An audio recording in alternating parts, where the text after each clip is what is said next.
السلام عليكم، ازيكم؟ عاملين ايه؟ يا رب تكونوا بخير وفي احسن حال. ان شاء الله هنعمل مع بعض كيكة الرواني بطريقة سهلة جدا جدا ومقادير مظبوطة وتنجح معاكي من اول مرة. من اجمل واحلى الكيكات اللي ممكن تعمليه. دايبة دوبان كده زي ما انتوا شايفينها، ما شاء الله روعة. وطعمها كده سكر وما بتاخدش وقت. واحنا واقفين في المطبخ هنعملها في 5 دقايق، مش هتاخد منا وقت خالص. ما شاء الله زي ما انتوا شايفينها كده شاربة الشربات وحاجة كده تحفة. في 5 دقايق هنكون عاملينها. لو عندك مناسبة او جايلك ضيوف مفيش غيرها كيكة الرواني.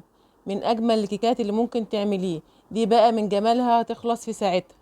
نسمي الله ونصلي على الرسول. معايا كوبايتين سكر، احط عليهم كوبايتين مية، وده الشربات بتاع الكيكة بتاعتنا. خلاص، كوبايتين سكر عليهم كوبايتين مية، واحط عليهم نص عصير ليمون، وارفعهم على النار لمدة 5 دقايق او 7 دقايق لحد ما السكر يدوب. وبعد كده احط عليهم كيس الفانيليا وانقلهم في حاجة تانية واسيبهم يبردوا. وخلاص كده الشربات جاهز معايا. يا ريت لو انت اول مرة بتشوفي قناتي ومش مشتركة تنوروني باشتراكك، تضغطي على كلمة اشتراك اسفل الفيديو وتفعلي الجرس عشان يوصلك كل جديد، وتعملي لايك للفيديو ومشاركة مع اصحابك وحبايبك. خلاص كده. في الكبة بقى او الخلاط او في المضرب السلك العادي معايا 4 بيضات بدرجة حرارة المطبخ. لو عندك في التلاجة اخرجيهم من قبلها. خلاص كده. لو عايزة تعمليهم بالمضرب السلك العادي براحتك. هحط عليهم رشة ملح وكيس فانيليا عشان زفرت البيض.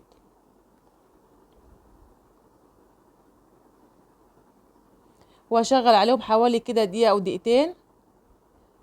ودي خطوة مهمة جدا لنجاح اي كيكة تعمليها. شايفين البيض ما شاء الله بقى مالي نص الكبة زي ما انتوا شايفينها كده، وبقى لونه فاتح بالشكل ده كده اهو. البيض مع رشة الملح مع كيس فانيليا. هحط بقى كوباية سكر، وخدي بالك كوباية واحدة هنعاير بقى كل المقادير. كوباية واحدة هنعاير بقى السوائل والمواد الجافة. حطيت كوباية سكر، وهحط كوباية زيت، وحاول يكون الزيت يكون نضيف ما يكونش له ريحة. وهحط كوباية حليب اللي هو اللبن بتاعنا اللي هو اللبن العادي، بس يكون دافي. يبقى كوباية سكر، كوباية زيت، كوباية حليب. واحط عليهم معلقة كبيرة كده من الخل. الخل بيخلي لون الكيكة لونها فاتح وهشة، وبيديلها قوام حلو قوي. وبعد كده هشغل عليهم حوالي 4 دقايق لحد ما السكر يدوب وكل المكونات تختلط مع بعضها.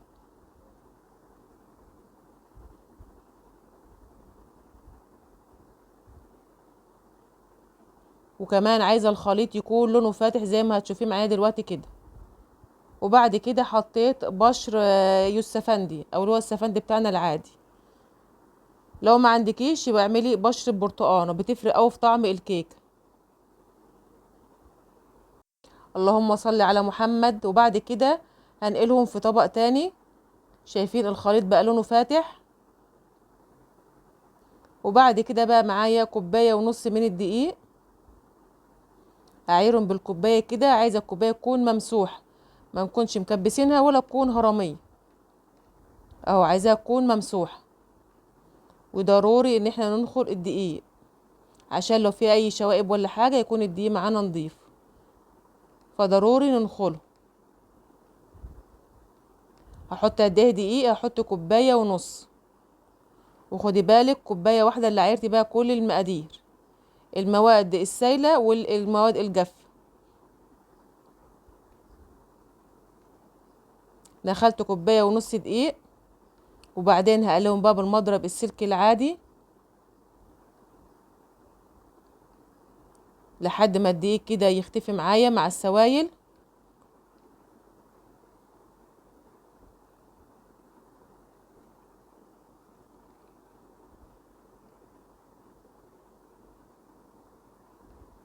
يكون بالشكل ده كده.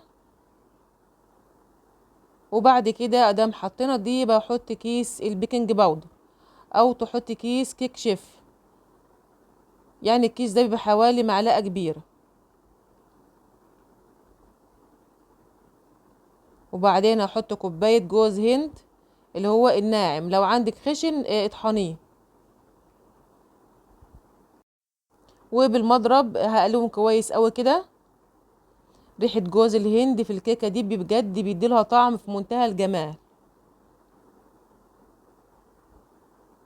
جربي الكيكة دي بالمقادير، وانت استحالة تجربي اي مقادير تانية، بجد من انجح الكيكات اللي ممكن تعمليها. ومعايا بقى كوباية سميد البسبوسة اللي هو الناعم، كوباية واحدة بس.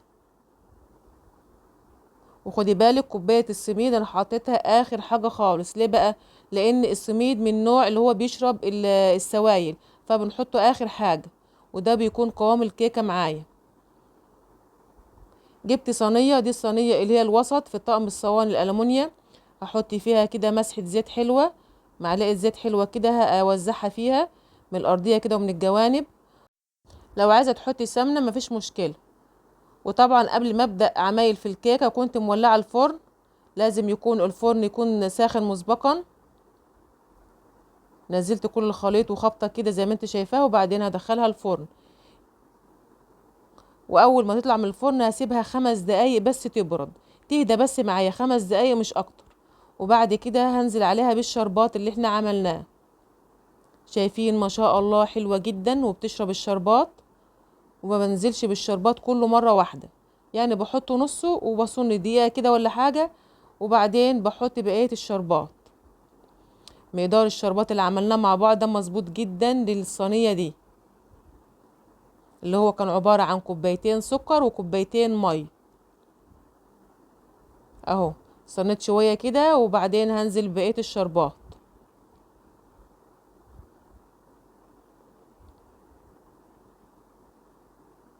اول ما تطلعها من الفرن سيبيها بس 5 دقايق تهدى مش اكتر.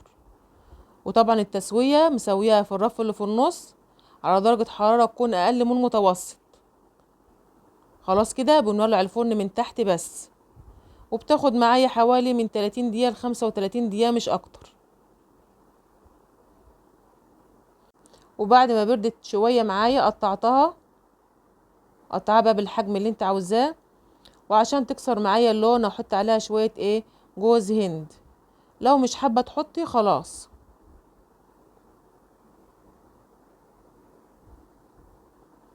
تعالوا بقى نشوف الكيكة بتاعتنا. شايفين ما شاء الله هشة ولونها فاتح وشاربة الشربات، حاجة كده ما شاء الله روعة، شكلها يفتح النفس. من اجمل الكيكات اللي ممكن تعمليه، سهلة وسريعة وما خدتش معانا وقت. مقادير مظبوطة، وان شاء الله هسيبها لكم في صندوق الوصف. لو انت مبتدئة جربيها تنجح معاكي من اول مرة. من اجمل الكيكات اللي ممكن تعمليه. شايفين ما شاء الله شكلها اصلا يفتح النفس، ودايبة دوبان كده، وطعمها بقى سكر، طعمها حلو جدا. لازم بقى ندوق الكيكة بتاعتنا السكر دي. اسيبكم في رعاية الله.